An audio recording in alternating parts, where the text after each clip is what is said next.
I, 26 male, am in my final year of university, and I had a professor, let's call him Dr. R, who always made these weird, inappropriate comments. At first, I genuinely thought he was just old-fashioned, maybe a bit out of touch with modern sensibilities. I'd roll my eyes internally but wouldn't think much of it. But over time, the pattern became undeniable, and I realized he was blatantly se*ist in the way he treated the female students. It started subtly, almost like little digs.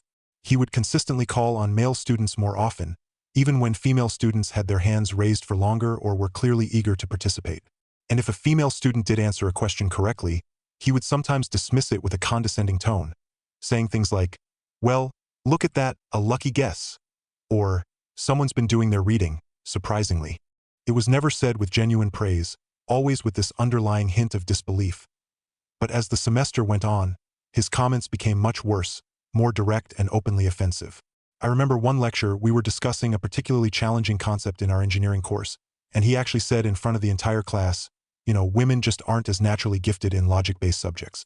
It's just how their brains are wired. Many of the girls exchanged horrified glances, and I remember feeling angry myself. Another time, a girl in our class asked a question about the application of a theory. Instead of addressing her question seriously, Dr. R laughed, a sort of dismissive, patronizing way, and said, "Well, if female students spent less time worrying about their looks and more time studying, maybe they'd grasp these concepts a little faster." Her face just fell, and she didn't say another word for the rest of the class.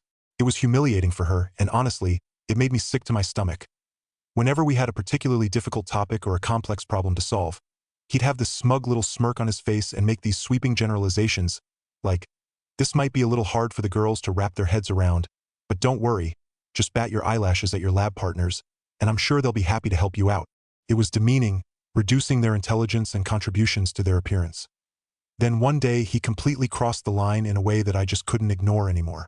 It was a really hot day, and a girl in my class wore a simple tank top. It was perfectly normal summer wear, nothing revealing or inappropriate for a university lecture.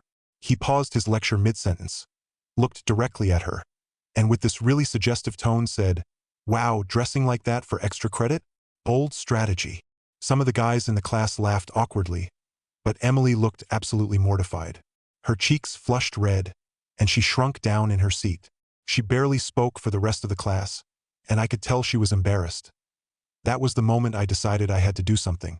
I felt a sense of responsibility to stand up against this kind of behavior. So, I started secretly recording his lectures using my phone. Over the next few weeks, I made sure to capture multiple instances of him making these se*ist and inappropriate comments. The worst one, the one that really solidified my decision to take action, was when he was giving career advice and casually joked that women should probably focus on easier fields of study because STEM was just too stressful and demanding for their delicate constitutions.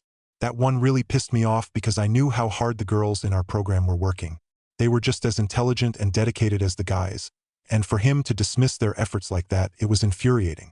It felt like he was actively trying to discourage them and make them feel like they didn't belong. So I compiled all the recordings and transcribed some of the most blatant remarks.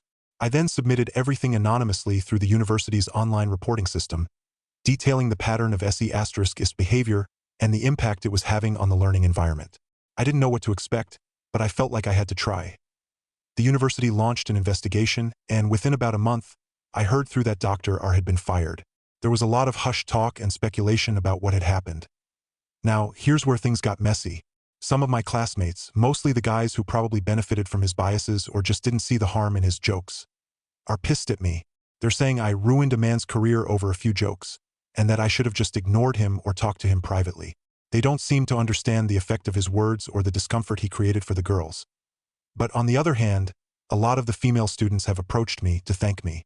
They've told me that they've felt uncomfortable and belittled in his class for a while but were afraid the university might not have taken their concerns seriously. Hearing this made me feel like I had done the right thing, despite the negative reactions from some of the guys. Then, things took another turn. My best friend was actually cursing out the person who got Dr. R fired, right in front of me. He had no idea it was me and was going on this whole rant about how unfair it was and how some snowflake ruined a decent professor's life. In a moment of what I now realize might have been misplaced trust, I told him it was me. I explained why I did it and what I had witnessed. He seemed shocked at first, but then he got really defensive, siding with the other guys who were upset. And then he told everyone. The news spread through our friend group and the department. Now, the guys who were already annoyed are even more hostile. It's mostly the same group of guys, my so-called friends included, who are just bashing me for what I did. They're calling me a snitch, a career killer, and all sorts of other names. It's honestly disheartening. I even added an edit to my original post because the comments were so polarized, with a lot of men defending Dr. R and attacking me. It feels like some people, especially the guys who are coming at me, just can't accept that a man would actually stand up against this kind of SE******* behavior and that they're looking for any reason to blame me instead of acknowledging Dr. R's actions. That's the story. What are your thoughts on this situation? If you like this video, give it a thumbs up and consider subscribing. See you next time.